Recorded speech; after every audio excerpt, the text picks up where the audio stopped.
Welcome back to the Fish Tank right here on the Miami Dolphins Podcast Network. Seth Levitt, DJ Preach is in the back. Juice, we're back in the Wingfield living room. Man, oh man, good to be back, bro. As usual, always good to be back, man. Lovely setup right here. I see you rocking that nice little throwback shirt. I had to go old school. Yeah. I don't want to say old, but old school. we're running it back again. Terry Kirby dives back into the tank for the second time. TK, how you feeling, man? Appreciate you, man. Man, you guys are moving on up in here, man. I like the Jefferson. Which one is Weezy and which one is George? I'm George. He was quick to that. I'll be whoever, as long as I got a seat. As long as I got a seat in the tower. So yeah, but like we stated before, though, TK, you and I were in the same draft class, which is was awesome. Running back, wide receiver, running back. We were roommates. Definitely. We go back. We definitely kicked it a little bit down here too, didn't we? A little bit. Just a little bit. He's like, he's getting a little nervous. He's like, where are you going with this one? I'm just trying to figure this one out, man. I am in your living room, but man, come on now. Steph and I were trying to figure out, what can we talk about that we hadn't talked about before, like you said. But we had JT in the tank, and he had a story about Michael Jordan. He had a story about Michael Jordan and when he came over to camp. But I said, wait a minute, I remember a story about TK when he was with us, him and Eric Green. Every time the Bulls were in town, TK and Eric used to go down and somehow found their way on the same card table as Michael Jordan. Ooh. Tell us about your when the Bulls came to town and when man, that's brave. Mike had you guys come over. That was that was an interesting night, I guess you would say. Every time they came in town, Jordan would call. We'd go down to his room. Back then, they were staying at the Mayfair, and they'd have a nice little card game going on. And it's kind of hard to play cards and bluff Michael Jordan. So we're sitting there and we're playing, and I feel like I got this great hand. And I'm betting, and Jordan looks at me, he goes, look, telling you don't do it. He let you know. And I'm like, man, is he bluffing me now or is he not bluffing me? I'm like, do I take a chance? Do I not take a chance? You sitting there, you shaking. You're like, man, I don't, you know what? I'm going to try it. Ooh. Big mistake. Big mistake. He had it. He tried to warn. He goes, Rook, I tried to tell you. So it's very interesting thing about Jordan is, when you play cards with the guy, it's hard to bluff a guy that has that amount of money. Right. He's not worried about losing. He's not worried about losing. And he's going to keep playing until he wins. You know what I mean? Like me, once I lose, I'm out. But he won't let you leave. He won't let you leave. He won't let you leave. That's one thing about it. He's just competitive, and that's one of the best things about Mike. He's such a great person that, even after that, we'd hang out. The night before a game, I mean, he's probably the only guy I know that can stay out until 3, 4 o'clock, get up, golf, and then play a game that night and drop 50 points. Yeah. Nice. I just think that, if I'm going to go play cards somewhere and put money on the table, I don't want to play against a guy I'm wearing his shoes. If you walk in and you're wearing a man's shoes, he might just have some deep pockets. Absolutely. Or he may send you a pair if you lose. Right. Well, I hope he at least did that. We will talk a little bit of Dolphins. Might as well. Make sense, right? I want to not go all the way back, but actually just to last year. And it was during that win streak, and Waddle just started taking off. This is when he was getting 10, 12 catches a game. And I bump into you, and and they were balling, and he's dealing and the whole thing, and you were like, I was like, hey TK, what do you think about the kid? And he's like, yeah, he can play, but he's breaking all my damn records, all your rookie reception records. So what is that like as a guy who still stays as involved with the organization as you do, to see the young guys come in and contribute and start to, in some way, shape, or form, not erase your name from the record books, but to leapfrog. What does that feel like? I think it's a great feeling, and it's kind of funny because, over the offseason, Waddle would come into my gym and work out at Ultimate Sports, and he walked in, and he had met me before, but he didn't really meet me in my atmosphere, and he came over. I go, man, I can't believe you got me. I said, you got me. I said, that hurts. Yeah. I said, you waiting until late in the season too. I mean, it's like you still have more games to go, but I still let him know he's a receiver, not a running back. There you go. I do let him know. Right. How did he take it? What did he say? He just started laughing about it. He understood. Yeah. For me, that's the one good thing that I can say about that for me, being a running back and actually having that many catches and doing what I did out of the backfield and getting open, that was – I can't take anything away from that. I mean, it's a big difference. Well, yeah, and I want to ask you about that, Terry. Is that like, how does a guy, first of all, a rookie, just to get that involved in the offense, but as a rookie and coming out of the backfield, how did you find yourself becoming such an integral part of the offense that year in '93? Well, I can tell you why. If you think about it, we had O.J., Keith Jackson, Irvin Fryer, Mark Ingram. Yeah, so wow, that's a whole lot of cats to throw. So the best part about that is all those guys are going to get double teamed, and I was always going to be one-on-one. Yeah. So that was one of the best things about our offense. I mean, we had so many weapons, and they're not going to double team a back. It's just not going to happen. When you got Juice in the slot, come on, you're going to double team that. You got Irving on the outside, and then K-Jack, of course, at the tight end. Either he was going to get open or I was going to get open because the slot receivers are going to be the ones that are going to get double teamed most of the time. So that was one of the best things about our offense because we actually were so interchangeable. Our entire running backs with Keith Byers and myself and the receivers, we all knew everybody's position. Right. So it was made us so – that's what made us so effective and so great at what we did at that time. Yeah. Was there a point in time where you were like, at first, you're like, holy shit, I'm involved and I'm just and it was kind of all new and fresh, and like, did it click at some point where it wasn't new and fresh anymore and it just was your job and you didn't have that mentality, or the entire season was it just kind of magic? It was awesome. I mean, the one thing about it was it's one of those things where you're in the groove. When you're playing this game and you get to 3rd and 4, 3rd and 3, 3rd and 5, it ain't like you got to go deep. It's about getting open. So we didn't have to throw the ball to get that first down and keep the chains moving. Keeping the chains moving, if I couldn't get 5 yards and get open, you know what, there's a problem. If Juice wasn't going to get open on a slant or a hitch to get 3 or 4, 5 yards, you know what, we weren't going to move the chains. So that's what made it great about our offense. We didn't have to always throw the ball down the field that far. Yeah, but didn't you have a game where you had like 130-something yards receiving? I mean, that's a lot of 5-yard catches. There might be some that are a couple big. Remember, there were a couple big ones in there. That was a choice route where ended up being too deep, and K-Jack was covered on the other side, and I had the center, and I just take the middle. I love how you guys just remember it. I love it. Take that middle. Oh, that's the one thing we all. The funny thing about that. The other thing is K-Jack would steal my balls. I probably would have caught more than that.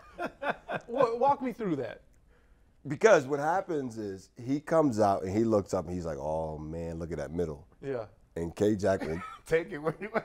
He'll throw his hands up in a heartbeat. So he's going. He's going. No even though that's he's got the choice. He's supposed to have the choice. But he's taking it. And you just got to give it to him. Ain't nothing I can do. Right. He's in front of me. Exactly so I got no choice. In the backfield. I got 5 yards. He's just going to get there quicker. This right here. Right. He's got the head start. Oh, hilarious. But that's the continuity of our offense. Danny had him and OJ had their little signals here and there. If he looks at you, you just know that quarterback and that our relationship that you have. And all you do is look at him, and he knows exactly what you're thinking. Yeah. And then that's what made us really, really good. Yeah, that silent communication was unbelievable. Absolutely. And then, we also, like we talked about, we drilled it. We watched it on film. TK at an early age was over on the Club Med field, I call it, man, where they was over there just chilling, running routes. You know what I mean? Where I was over there running scout team. TK was on the other field. That's what I'm saying. Yeah, they figured it out very quickly. Like, oh, we have something here. Yeah. I love scout team, Juice. You know that. I ran scout team receiver. I didn't run scout team running back. Right. I ran scout. You know what? I think that's another thing that really helped me out. Route running and just being open. I would go and run scout team receiver. And I'd go against T-Buck and all them guys back in the day. And, they used to take it for granted that I was coming out there. But I enjoyed doing that because it just made me a better player. Yeah, and you read the cards well. You got to make sure the cards. Oh, yeah. You got to read the cards. Hey, if you can't read the card, you can't play. But the best part about that is if you do score on them, oh, man, that's bragging rights. As scout team. Oh, hell yeah. If you score on a starting defense, as a scout, running back, playing receiver, oh, yeah. What was T-Buck saying? Got you. Yeah. Got you. Yeah. That was like it. he was gonna make a tackle. He'd be Right. Like, Oh, got you. right. That's what he did. Run past. Like two-hand touch or something? That's it. Got you. You got to look at his tackling Oh, numbers. that's They're not that big. No, well, he's not that big. Yeah, right. Coach Buck. Yeah. Oh, yeah. But you did say it, Teague. 75 catches in that rookie year, man. That's outstanding, especially coming out of the backfield. Another 66 the next year. Coach Shula's going and Jimmy comes in. Right? You remember that part? Oh, do I ever? It sounds like it. Oh, man. Jimmy had everybody on edge. He did. He had Everybody on edge. Because we just didn't know what to expect. And I think Right. that was one of those things that, because we were coming off such a great year, too. I mean, we were coming off, playoffs, and we were coming in, and we're like, man, you know what? What's going to happen? And I knew I wasn't Jimmy's type of running back. Why? I was 6'2", 220. Jimmy likes a shorter back, and just the offense that we were going to run was going to be a lot of zone stuff. And I just felt like it was going to be different for me. It kind of hurt me pretty bad. I can remember when he came in and we go to training camp and we're in training camp. And, when I'm practicing, I just shut my mouth, do my game, and I just play the game and I do everything I'm supposed to be told.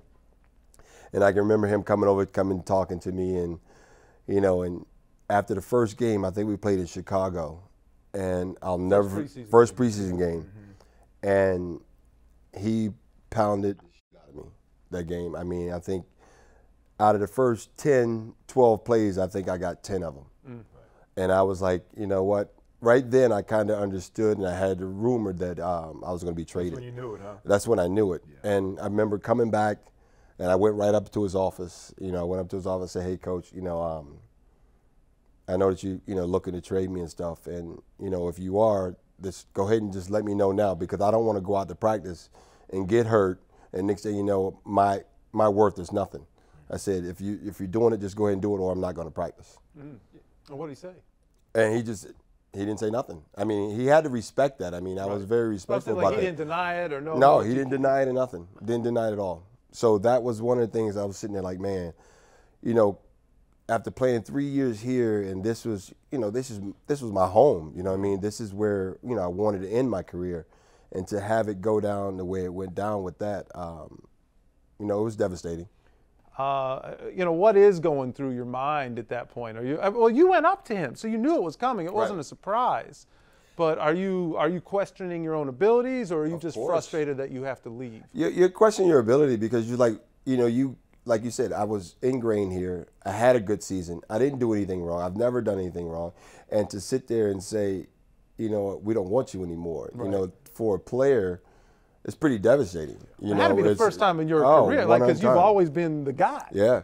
And I mean, I came in and, it wasn't like I was a hard worker. I mean, it wasn't a hard worker. I mean, I come in and I work. That's who I am. Oliver. You them boys, man, so I mean, you can still play. So for me, that's just more devastating than anything else. You put your heart and soul into something, and all of a sudden someone can come and take that away from you. Yeah. And not even that though, like you said, going all the way out to California, and you're sitting there like, wow, man, I can't even believe I'm.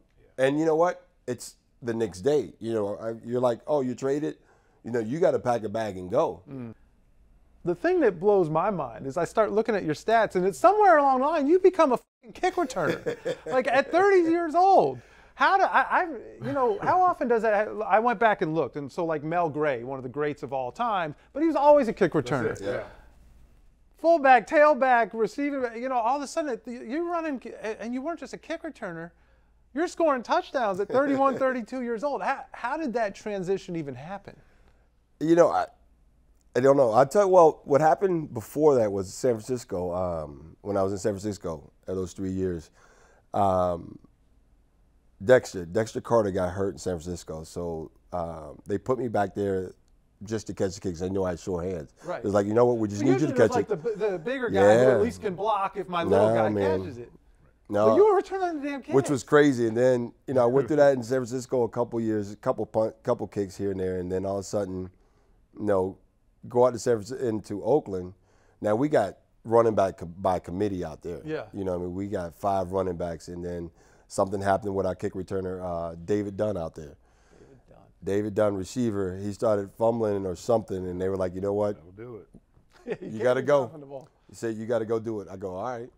And next thing you know, it's crazy because I think I was like second in the league in yards and kickoff return, you know, and I was, wow, 30 years old. Yeah. 30 years old, Yeah. 6'2", 220 something. The other part, which was nuts, was everyone said he's so slow.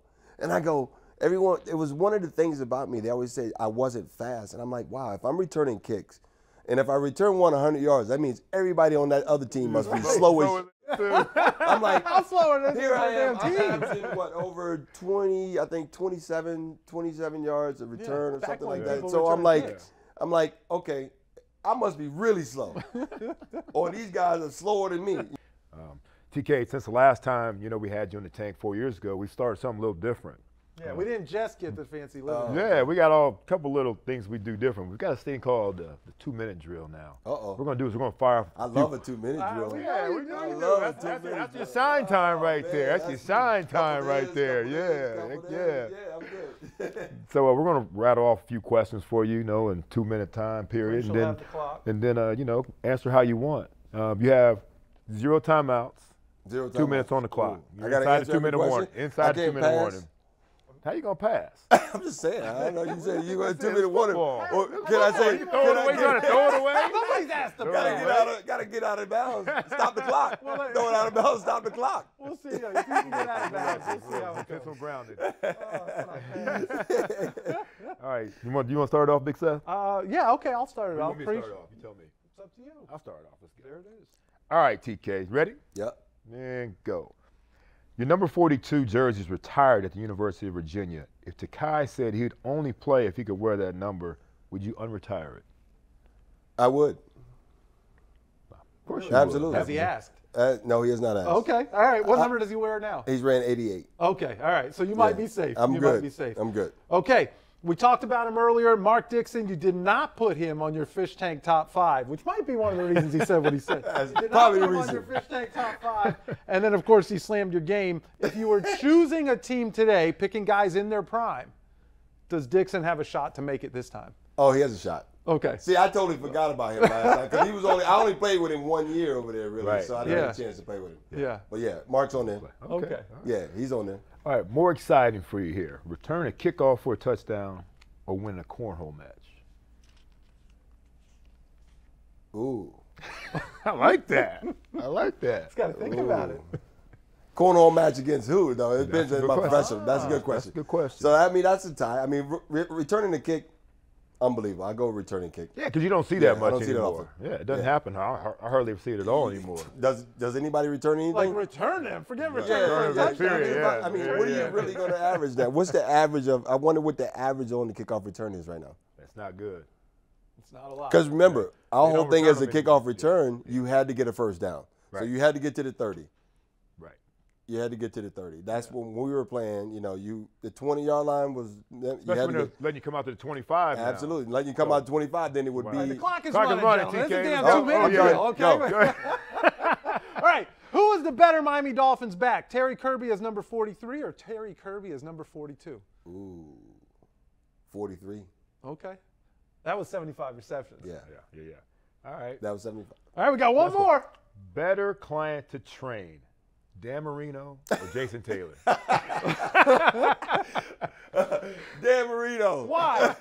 Because he didn't talk. Jason would talk back the whole time and say, I ain't doing that shit. Let me see you do it. That's There it is. That's a 2-minute drill. That's how you finish a 2-minute drill. Terry Kirby, I'd expect nothing less. He's going to put that thing in the end zone. Man, we waited 4 years, but it was worth the wait. It was great to have you back in. We just had to get it right. We felt like this wasn't worthy. You know, we had to take an upgrade. I appreciate we finally it. got here. You know what? I'm excited for you guys, man. I'm very happy where you guys have went, man. This is amazing.